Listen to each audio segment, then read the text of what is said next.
नमस्कार मेरे प्यारे विद्यार्थियों, मैं प्रदीप शर्मा आप सभी का हार्दिक अभिनंदन करता हूं। आशा करता हूं सब मस्त होंगे, बिंदास होंगे, मुस्कुराते हुए चेहरों के साथ होंगे। मेरे प्यारे से विद्यार्थियों ध्यान से सुनिएगा। आज हम बात करने वाले हैं किसके बारे में? आपके related to India Rajasthan geography climate के बारे में। बिल्कुल जलवायु के क्वेश्चन मैं आज आप लोगों को करवाने वाला हूं, जहां से एग्जाम में आपको अच्छे से पता है कि कुछ ना कुछ क्वेश्चन तो पूछ ही लेता है। वर्षा कैसी रही, तापमान की स्थिति कैसी है, किस प्रकार का माहौल है, किस प्रकार आपके यहाँ पर कोपेन, टीवार्ता, थानवेट जैसे व्यक्ति हैं जिन्होंने यहाँ पर जलवायु का वर्गीकरण अलग अलग प्रकार से किया है। ऋतु चक्र हमारा यहाँ पर किस प्रकार से लेता है, यहाँ से प्रश्न बन जाते हैं। तो आपको अच्छे से पता है हमारे यहाँ पर वायुदाब से भी रिलेटेड क्वेश्चन बन जाते हैं। तो मेरे प्यार से शेर और शेरनियों, सबसे पहले आप लोग एक काम कर दीजिएगा। क्लास को अभी तक आप लोगों ने लाइक नहीं किया तो सबसे पहले लाइक कर दीजिएगा। जिन्होंने चैनल को अभी तक सब्सक्राइब नहीं किया फटाफट से सब्सक्राइब कर दीजिएगा। और लास्ट और इंपॉर्टेंट बात, जिन्होंने अभी तक शेयर नहीं किया वो शेयर कर दीजिएगा अपने दोस्तों तक, अपने मिलने वाले या पढ़ाई करने वाले विद्यार्थियों तक। ओके माय डियर, चलिए सेशन को स्टार्ट करते हैं आज के जबरदस्त क्वेश्चनों के साथ में। पहला ही क्वेश्चन आप लोगों के लिए बहुत प्यारा सा, ठीक है, देखते हैं क्या क्वेश्चन आप लोगों के लिए। ये लीजिएगा आपके लिए पहला क्वेश्चन, बहुत प्यारा सा। बताइएगा आंसर यहाँ पर आपके अकॉर्डिंग क्या हो सकता है। जब पुष्कर की पहाड़ियों में भारी वर्षा होती है तो बाढ़ कहाँ आती है? सोजत में, अजमेर में, बालोतरा में या सवाई माधोपुर में? बारिश हो रही है पुष्कर की पहाड़ियों में। किसमें हो रही है? पुष्कर की पहाड़ियों में। तो ओबियसली बाढ़ कहां आएगी? बताओ भाई कहां पाएगी बाढ़? देखते हैं बच्चे क्या आंसर लेकर आते हैं अपने पास में इस क्वेश्चन का। फटाफट से बताना शुरू कीजिएगा मेरे प्यार से शेर और शेरनियों। लाइक और शेयर भी चलने दो यार, क्या सुबह सुबह ऐसे कर रहे हो? ठीक है, फटाफट से बताओ आंसर यहाँ पर क्या होगा। जब पुष्कर की पहाड़ियों में भारी वर्षा होती है, भारी वर्षा होती है तो बाढ़ कहां आती है?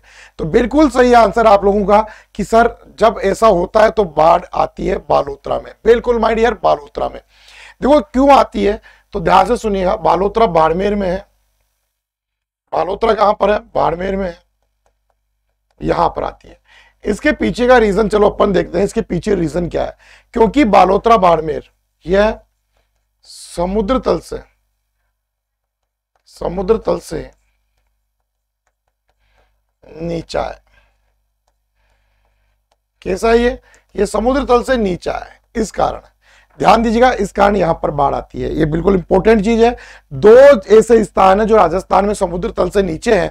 एक तो आपको पता होना चाहिए कौन सा, आपका हनुमानगढ़ का रेलवे जंक्शन, जिस कारण बाढ़ आती है घग्गर के बेसिनों में, घग्गर की नदी द्वारा हनुमानगढ़ में, और उससे राजस्थान का शोक कहते हैं। यहां पर भी समुद्र तल से नीचा होने के कारण बालोतरा बाड़मेर में क्या आती है? बाढ़ आती है पुष्कर की पहाड़ियों में। और ऐसा कब होता है? तो ऐसा होता है लूनी नदी के माध्यम से। यहाँ पर प्रवाह है लूनी नदी का प्रवाह यहाँ पर है, और यहीं पर लूनी नदी का पानी क्या हो जाता है? खारा। लूनी नदी का पानी जल खारा हो जाता है।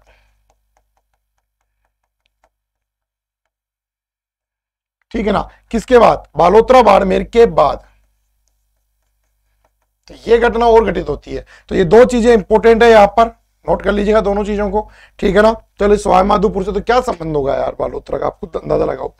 चलिए, राजस्थान में मई जून के महीनों में उत्पन्न होने वाली धूल भरी आंधियां, कौन सी आंधियां? धूल भरी आंधियां, ओबियसली धूल भरी होती है, के लिए उत्तरदायी है। कुछ स्थानों पर संवहनीय धाराओं की उत्पत्ति, अरावली की पहाड़ियां, दक्षिण पश्चिमी हवाओं के समानांतर अति तीव्रगामी पवनों की उत्पत्ति। आंसर क्या होगा? चलो देख लेते हैं आप लोगों की तरफ से क्या आंसर आता है।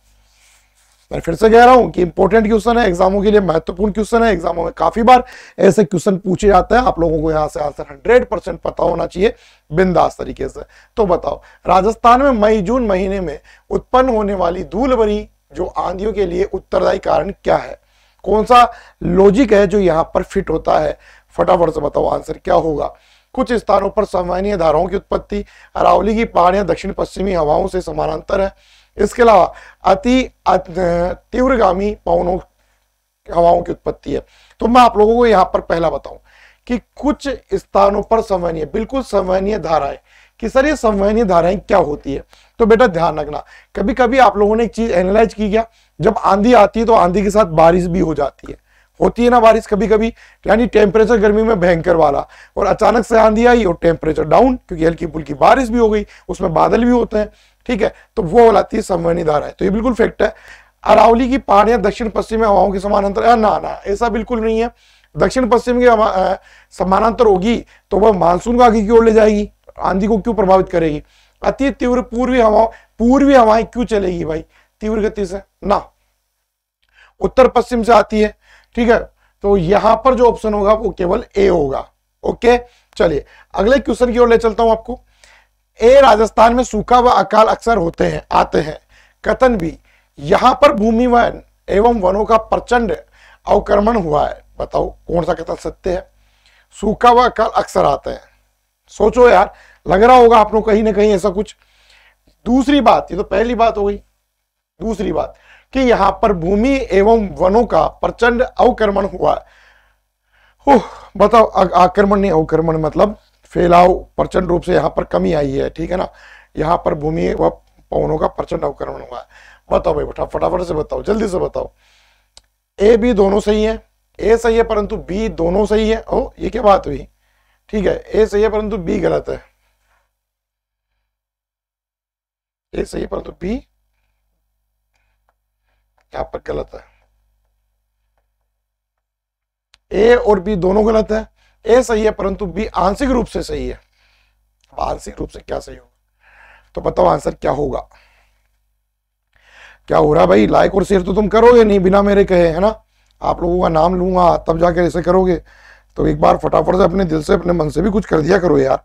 आप लोग कैपेबल हो, ठीक है ना, बिल्कुल ये काम बहुत अच्छे से कर सकते हो आप लोग, मुझे अच्छे से पता है, ठीक है। तो फटाफट से एक बार जल्दी से लाइक और शेयर कीजिएगा। उसके बाद मैं आपको ले चलता हूं अगले क्वेश्चन की ओर, और यहां पर जो आपका आंसर होगा वो 110%, ना कि 1-2% आपका आंसर होगा। ए सही है। यहां पर भूमि वनों का प्रचंड अवक्रमण कब से हो गया भाई तो ऐसा बिल्कुल नहीं है। पहली बात, अक्सर आते हैं, बिल्कुल आते ही हैं यार। आपने इसके लिए कहावत भी सुनी होगी, राजस्थानी में एग्जाम में भी आई थी, सीईटी के, आपको पता हो, तीजो कुरियो आठों काल। देखो आपने कहावत सुनी होगी, तीजो कुरियो आठों काल। तीजो कुरियो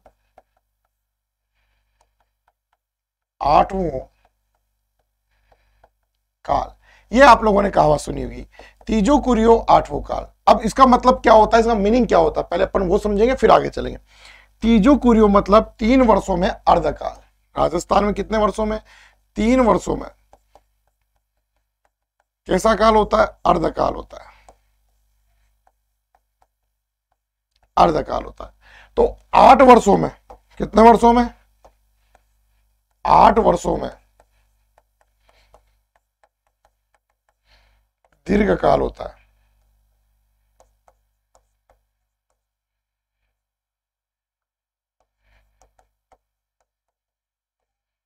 ये लो भाई, तो राजस्थान में आप लोगों को हर 3 वर्षों में आपको अर्धकाल, सर ये अर्धकाल क्या होता है, ये दीर्घकाल क्या होता है, ऑब्वियसली आपके दिमाग में क्वेश्चन आएगा कि सर अर्धकाल और दीर्घकाल क्या होता है।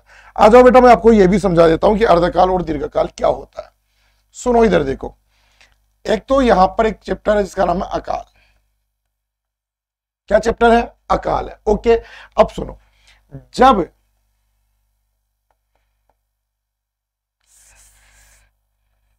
जब अन्न,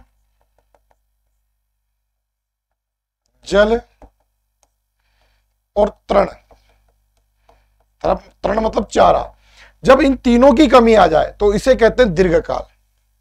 जब तीनों ही नहीं हो, ठीक है, तो इस स्थिति को क्या बोलते हैं, त्रिकाल, इसे बोलते हैं दीर्घकाल। ओके, त्रिकाल या दीर्घकाल कहते हैं इसे, ठीक है, क्लियर। अब सुनो यहीं पर एक गजब का मामला कि दो तो है पर एक नहीं है, दो तो है पर एक नहीं है, तो इसे बोलते हैं अर्धकाल, अर्धकाल। जैसे अन्न और जल है पर तृण नहीं है, जैसे जल और तृण है पर अन्न नहीं है, जैसे तृण और अन्न तो है पर जल नहीं है, तो ऐसे काल को अपन बोलते हैं अर्धकाल। तो ऐसा अकाल 3 वर्षों में, राजस्थान में कितने वर्षों में होता है, 3 वर्षों में, और ऐसा अकाल राजस्थान में कितने वर्षों में आ ही जाता है, 8 वर्षों में। अरे बेटा जी, अब आपको सुविधाएं मिलने लगी है पहले से काफी अच्छी, तब आपको ऐसा लग रहा है कि ऐसा सीन होता होगा। बेटा ध्यान रखना परफेक्ट रूप से, तीजो कुरियो आठवों काल, 3 वर्षों में अर्धकाल व 8 वर्षों में दीर्घकाल कहां पर देखा जाता है, राजस्थान में देखा जाता है। ओके, ये बात क्लियर हो गई आपकी। अगला क्वेश्चन, राजस्थान के उत्तरी पश्चिमी क्षेत्र की जलवायु कैसी है? उत्तरी पश्चिमी क्षेत्र की जलवायु पूछ रहा है। राजस्थान में उत्तरी पश्चिमी क्षेत्र की जलवायु कैसी है? ये बात हुई है एग्जामिनर ने कि यहां से कि राजस्थान में जो उत्तरी और पश्चिमी क्षेत्र है वहां पर क्लाइमेट कैसा पाया जाता है? फटाफट से बताइएगा माय डियर।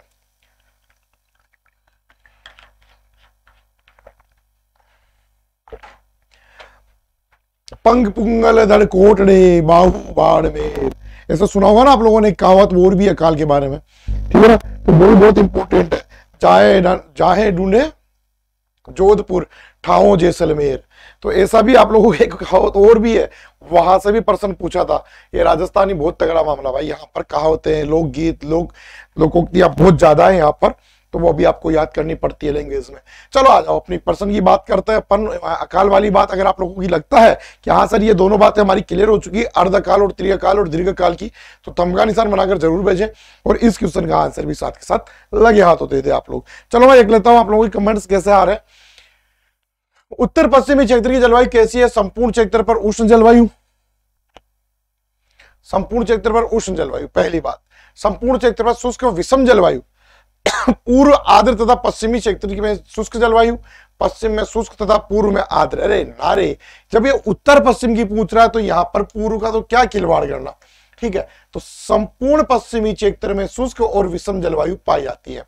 अब आप लोगों के दिमाग में एक आइडिया आ रहा होगा कि सर एक बात बताओ हमारे को, मैं बेटा पूछो, ये बात तो हमारे मानने में आ गई कि शुष्क जलवायु है क्योंकि यहाँ पर बारिश कम होती है। ओके डन बेटा, पर ये विषम जलवायु क्या होती है सर?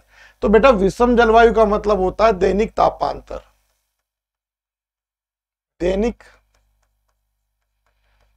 तापांतर। आई थिंक आप समझ गए होंगे विषम जलवायु का मतलब क्या होता है। विषम जलवायु का मतलब होता है मेरे प्यारे से नन्हे मुन्ने राइयों, देश के सिपाहियों, बोलो मेरे संग जय हिंद। तो इसका मतलब होता है दिन में गर्मी,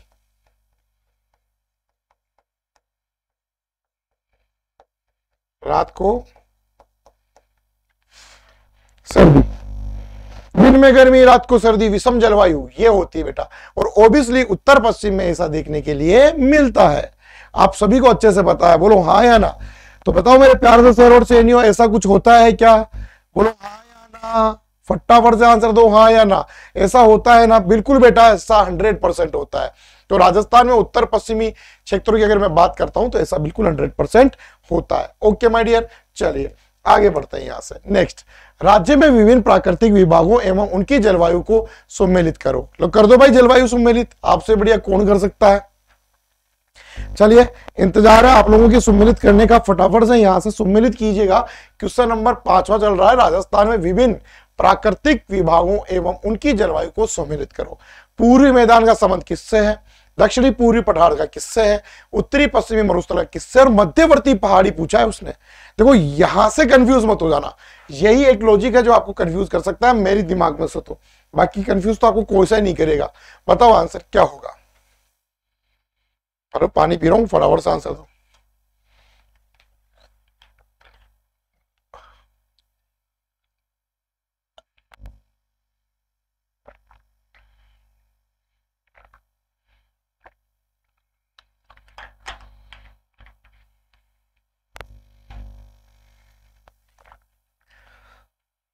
तो my dear student please look this side और फील कीजिएगा इस क्वेश्चन को। सबसे पहले दक्षिणी पूर्वी पठारी प्रदेश, तो ये तो है अति आर्द्र, इसको कर दो गोले में। चलो आ जाओ, अलग अलग मार्कर यूज करते हैं आपके बार ना, तसल्ली से करेंगे इसको।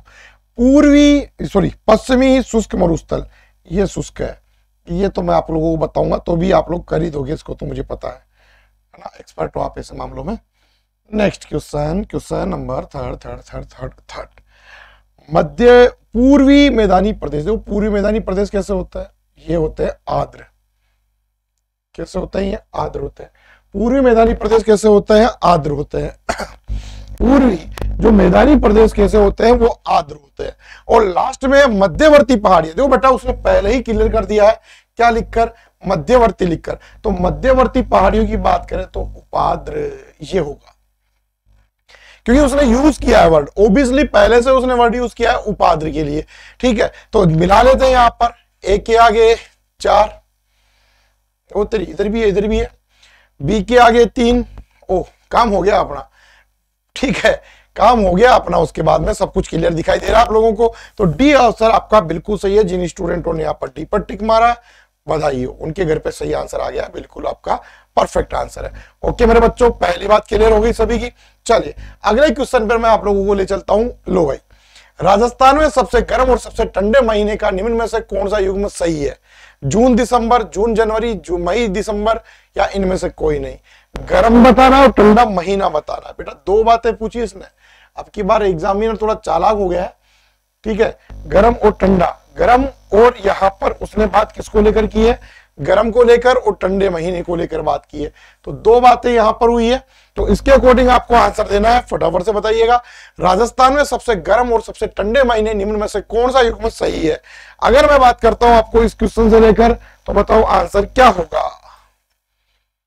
तो बताओ आंसर क्या होगा? राजस्थान में सबसे गर्म और सबसे ठंडे महीने, ऐसे में तो आप लोग चूकने वाले नहीं हो। अब सुनना मेरी बात ध्यान से। इसने यहां पर क्या लिखा? महीना। मैं आप लोगों के लिए थोड़ा सा बढ़ा देता हूं। मैंने लिख दिया यहां पर दिन कौन सा है, ये भी आप लोगों को बताना है। और एक और लिख दिया मैंने समय, ये भी आप लोगों को बताना है। तो आपको अब 1 नहीं, 2 नहीं, 3 क्वेश्चनों के आंसर देने हैं। महीने का तो देना ही है, फिर दिन का और समय का भी देना है। चलो आ जाओ, आपके क्वेश्चन को इजी और आसान करते हैं। देखो गर्म महीना, गर्म महीना ओबियसली आपको अच्छे से पता है, जून का महीना गर्म ही होता है। किसका महीना? जून का महीना गर्म होता है, बिल्कुल परफेक्ट है। और सर्दी जो ज्यादा होती है वो जनवरी में होती है। कब होती है वो? जनवरी में होती है, दिसंबर में नहीं होती। बेटा दिमाग से अगर कीड़ा हो तो निकाल देना। दिसंबर में सर्दी ज्यादा नहीं होती है, जनवरी में सर्दी ज्यादा होती है हमारे यहाँ पर। ओके, तो बी ऑप्शन आपका सभी का बिल्कुल सही है। आ जाओ भाई, सबसे गर्म दिन की बात करें तो गर्म दिन, तो गर्म दिन कौन सा है? तो सबसे गर्म दिन है 21 जून। और सबसे ठंडा दिन कौन सा है? तो ठंडा दिन ऐसे जरूरी नहीं है आपके सामने हो, पर सबसे बड़ी रात और सबसे छोटा दिन 22 दिसंबर। 22 दिसंबर। ओके, सबसे गर्म ठंडा समय, तो सबसे ठंडा समय जो हमारे राजस्थान का है वो है 4 AM to 5 AM। ठीक है, और सबसे गर्म समय राजस्थान का कौन सा है? तो 2 PM to 4 PM, ये राजस्थान का गर्म समय। तो ये बातें भी आप लोगों को पता होना चाहिए। जब बात यहां पर ठंडे महीनों की, ठंडे दिनों की हो रही है, तो ओबियसली आपसे कह रहा है कि ठंडा महीना, तो ठंडा महीना कौन सा है? तो जनवरी राजस्थान का सबसे ठंडा महीना है। और गर्म महीना कौन सा है? तो गर्म महीना जून है। हाँ, ये जरूर आपको ध्यान रखना है यहाँ पर 2 तारीखों का, कि इस समय हमारे यहाँ पर 22 दिसंबर में रात तो बड़ी होती है, रात बड़ी होती है और दिन छोटे होते हैं। ठीक है, और 21 जून को रात छोटी होती है और दिन बड़े होते हैं। तो ये हो गई बात हमारी। यहां पर ध्यान दीजिएगा इन छोटी छोटी काम की बातों पर, बड़ी इंपॉर्टेंट बातें एग्जाम के लिए महत्वपूर्ण है बेटा। ओके, आगे बढ़ते हैं नेक्स्ट। यहां से राजस्थान के किस जिले में वर्षा का वार्षिक औसत न्यूनतम 20 सेंटीमीटर से भी कम है या कम है? बाड़मेर, जैसलमेर, बीकानेर या जोधपुर का? फटाफट से आंसर दो। यहां पर आपका आंसर क्या होगा? देखिए, इंतजार करते हैं आप लोगों के आंसर का, क्या आंसर लेकर आते हो आप लोग। यहां पर देखते हैं भाई क्या आंसर लेके आते हैं। राजस्थान के किस जिले में वर्षा का वार्षिक जो औसत है न्यूनतम 20 सेंटीमीटर या कम है? बता ही दोगे आप लोग, मुझे पूरा विश्वास है कि इसका आंसर बहुत बेहतरीन बताओगे।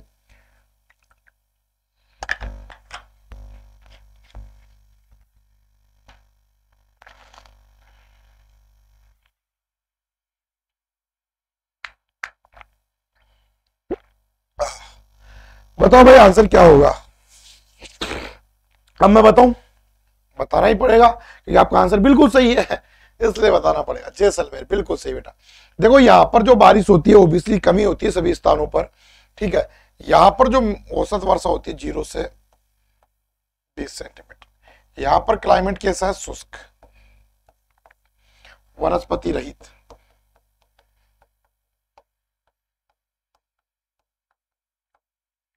तो ठीक है, इसने बात यहां पर किसको लेकर की है? जिले को लेकर बात की है। तो जैसलमेर जिला हो गया। अगर यहां पर ये जैसलमेर जिले की जगह बात करता कौन से स्थान पर, तो स्थान होता है यहां पर शुष्क, कौन सा? सम। और सम भी कहां पर है? जैसलमेर में। जैसलमेर में औसत वर्षा और यहां पर औसत वर्षा, दोनों में फर्क है। जैसलमेर में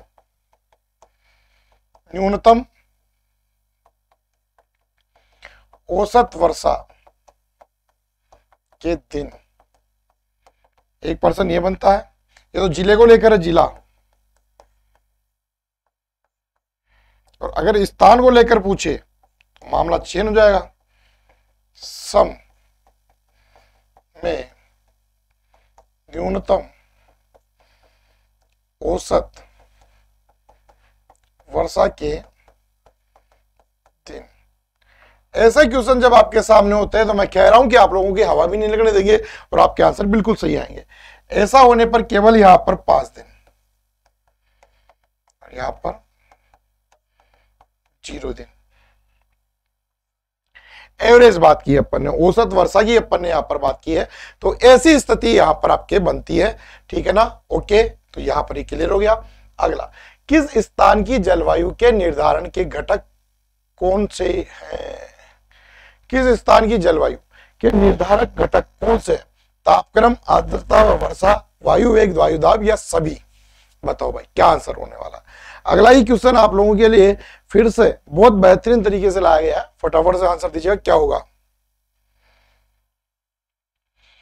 क्वेश्चन नंबर 8 में आंसर क्या होगा?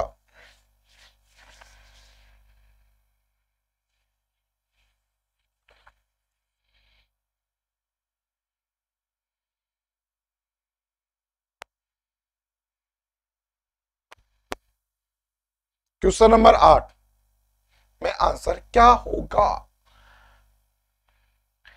तो नहीं आया समझ में? अरे ऐसे कैसे नहीं आएगा, आपके 100% समझ में आया, क्योंकि यहां पर जो आंसर होगा आपका वो होगा सभी। अरे भाई एक बात बताओ, क्लाइमेट, जलवायु का निर्धारण अपन किससे करते हैं? तापमान से, वर्षा से,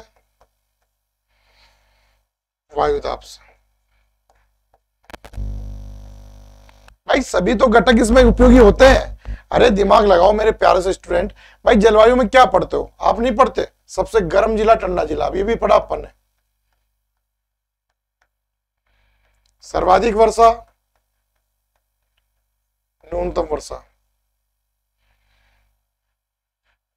जुलाई माह में और जनवरी माह में।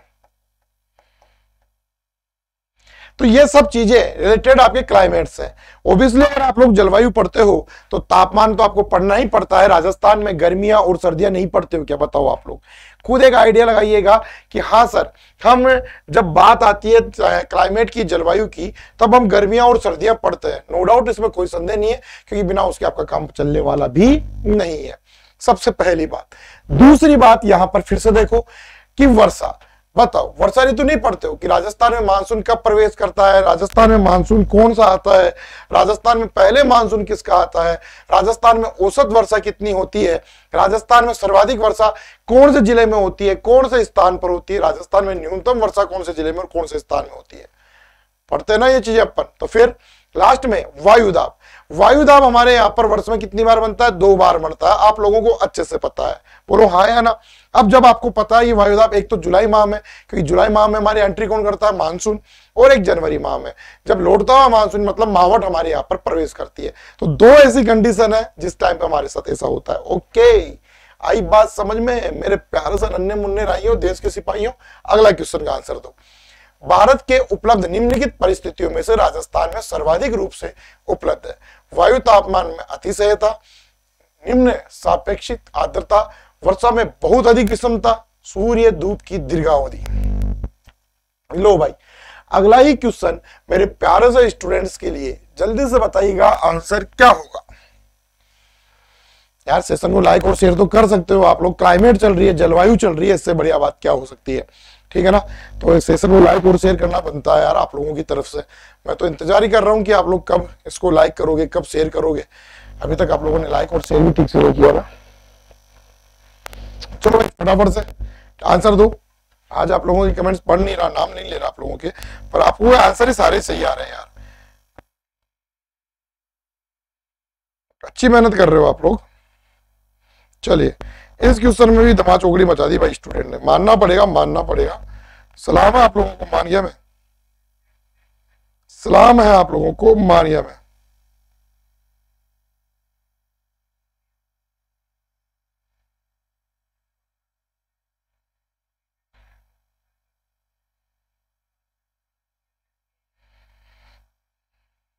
चलो भाई देखते हैं बच्चे क्या आंसर लेकर आए हैं यहाँ पर। बिल्कुल, वर्षा में बहुत अधिक विषमता का पाया जाना, क्योंकि आप सभी को अच्छे से पता है, अभी अभी तो अपन ने कहा ही था, राजस्थान में 3 सालों में अर्धकाल और 8 सालों में दीर्घकाल होता है। ऐसा क्यों होता है? क्योंकि वर्षा की कमी है, ठीक है। तो बिल्कुल आपका देखो, वायु तापमान में अतिशयता, वायु तापमान में अधिक अंतर थोड़ी है या नहीं, नहीं है ये बात। निम्न सापेक्ष आर्द्रता, ना जी ना। सूर्य तप की दीर्घावधि, नहीं। तो सब क्या है हमारे यहाँ पर जो राइट आंसर है वो कौन सा है कि वर्षा में बहुत अधिक विषमता पाई जाती है, ये बिल्कुल सही है। और इसी कारण आपको अच्छे से पता है ना, राजस्थान की कृषि को क्या बोलते हैं अपन? राजस्थान की कृषि को इसी कारण अपन कहते हैं, एक नाम से पुकारते हैं, याद करो, आपको नाम अच्छे से याद है, मानसून का जुआ। मानसून का जुआ क्या बोलते हैं अपन इसे? मानसून का जुआ कहते हैं।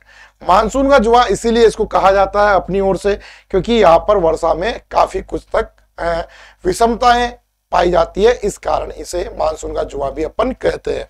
देखो, मानसून के जुए से मतलब क्या है? ऐसा नहीं है कि 3-4 आदमी बैठ गए और 3 पत्ती खेल रहे हैं, ठीक है, कि भाई तू जीता तो मानसून ज्यादा, तू हारा तो मानसून कम, तू जीता तो मानसून पहले और तू हारा तो मानसून बाद में।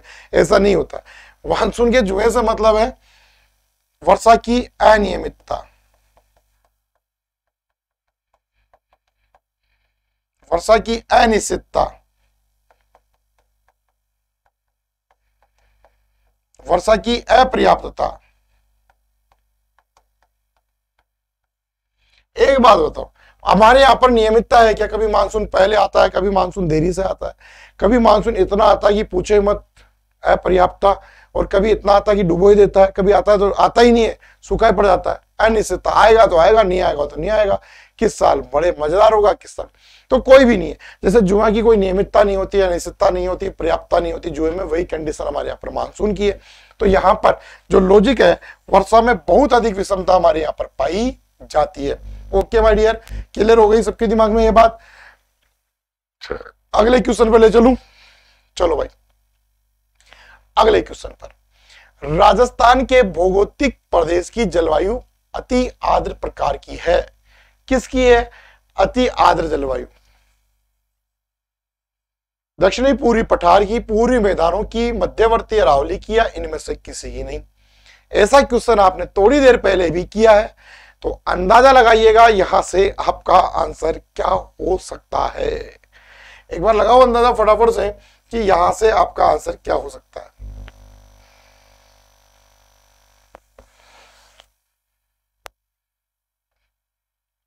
बताओ क्या आंसर हो सकता है। आंसर तो मुझे पता आप लोगों को मिल गया, आप लोगों ने आंसर दे भी दिया, नो डाउट, इसमें कोई संदेह नहीं है।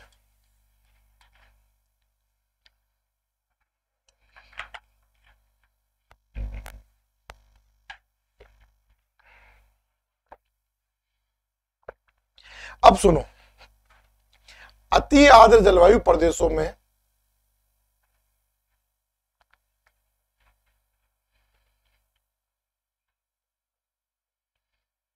वर्षा होती है।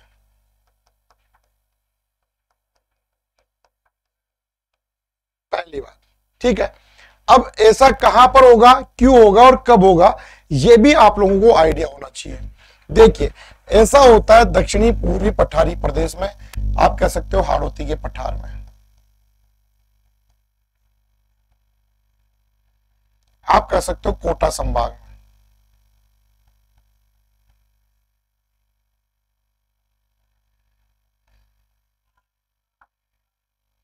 ये दो बातें आप लोग यहां से कर सकते हो, ठीक है। पहली इंपॉर्टेंट बात, पर यही अति आर्द्र जलवायु ध्यान रखना माय डियर, ये आपके बांसवाड़ा में भी पाई जाती है, ये बांसवाड़ा में भी पाई जाती है, और ये माउंट आबू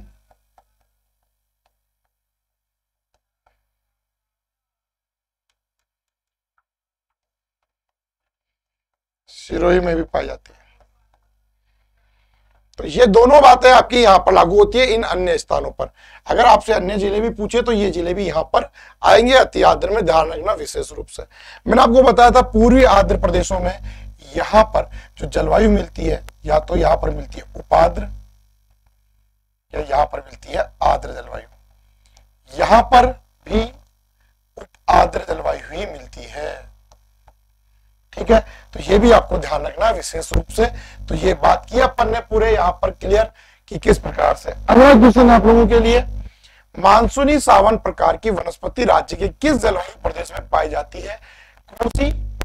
सागवान की सवाना, मानसूनी सघन लिख देता हूं मैं यहां पर मैं लिख देता हूं सघन, सघन लिख देता हूं मैं यहां पर, इससे आपको आइडिया रहेगा।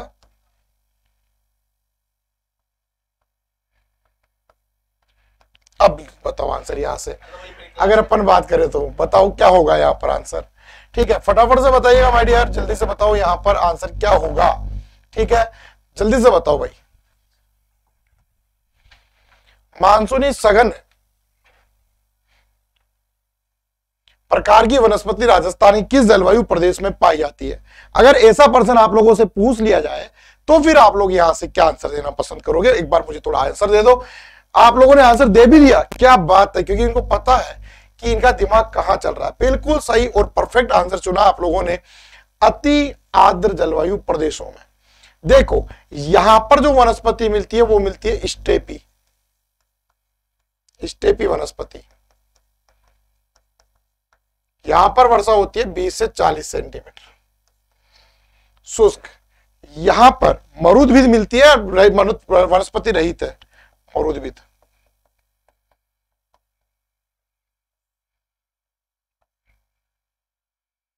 जीरो से 20 सेंटीमीटर आर्द्र।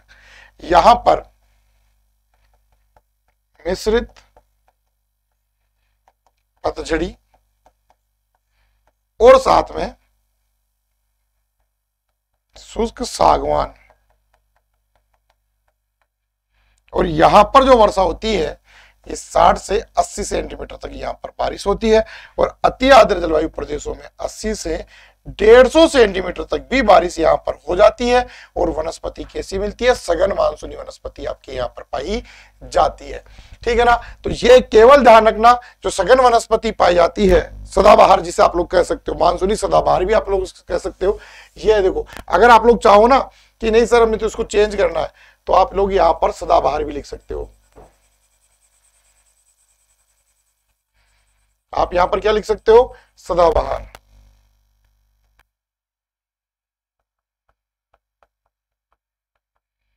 तो सदाबहार में भी आंसर यही आएगा।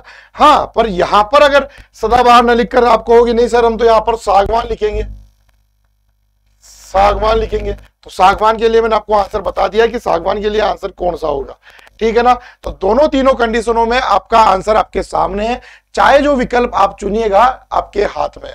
ओके, चलो अगले क्वेश्चन की बात करते हैं।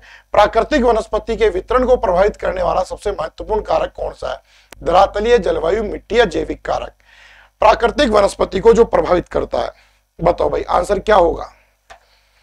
आंसर तो पता ही है आपको,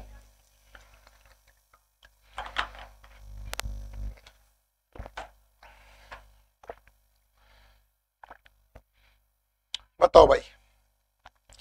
प्राकृतिक वनस्पति के वितरण को प्रभावित करने वाला कारक। देखते हैं बच्चे क्या आंसर लेकर आते हैं।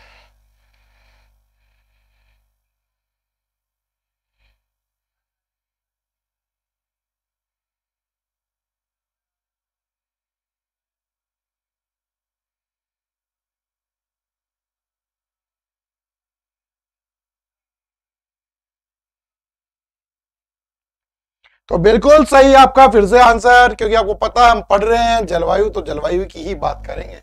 हाँ बच्चों, जब आपको अच्छे से पता है कि बात किसकी कर रहे हैं, क्लाइमेट की, जलवायु की, तो प्राकृतिक वनस्पति के वितरण को प्रभावित करने वाला जो कारक है वो क्लाइमेट है, जलवायु है। कि सर जलवायु कैसे, धरातल नहीं है क्या?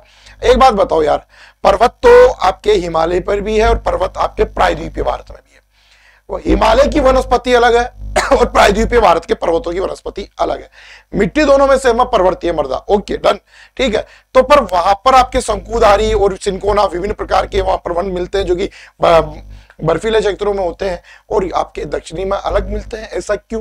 क्योंकि क्लाइमेट अलग अलग है। मिट्टी तो एक जैसी हो सकती है, पर निर्भर करता है कि वहां की जलवायु कैसी है। जलवायु ही आपकी प्राकृतिक वनस्पति को प्रभावित करती है, ध्यान रखना विशेष रूप से, ठीक है ना।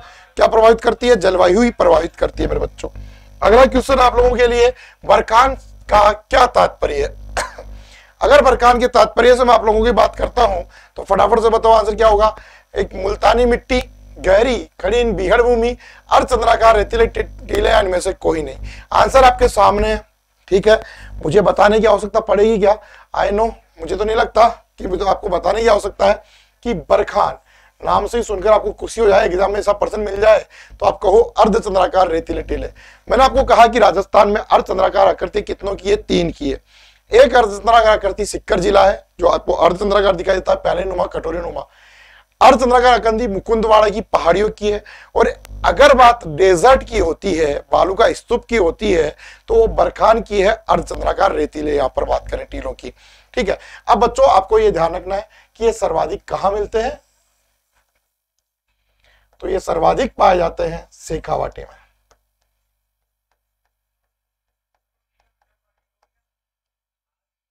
और शेखावाटी में भी चूरू में। ये होते हैं सर्वाधिक विनाशकारी।